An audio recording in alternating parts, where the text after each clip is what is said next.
Ituro ko ang sikretong teknik sa pagkabit ng gulong. Ito po, tali lang.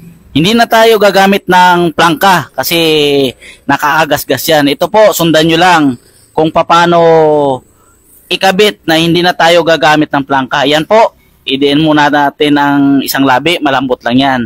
Tapos papaikot natin yung tinali nating straw na yan sa mugs. Yan, ipaikot natin sa loob. Tapos lagyan natin ng hawakan para hindi tayo mahirapan pagka hinila natin yan mamaya. Yan po, oh. Yan, tingnan natin. Yan, sundan nyo lang. Yan, pilipit lang natin yan. Tapos, yan, papakita natin. Didiin natin ng paa. Tapos, sabay ito hila ng straw na tali na hindi na tayo gagamit ng plangka para maprotektahan natin ang mga wheel mugs ng ating customer, lalo na pag wala tayong tire changer machine. Yan, oh, titingnan nyo po. Yan, unti-unti lang. O, di ba?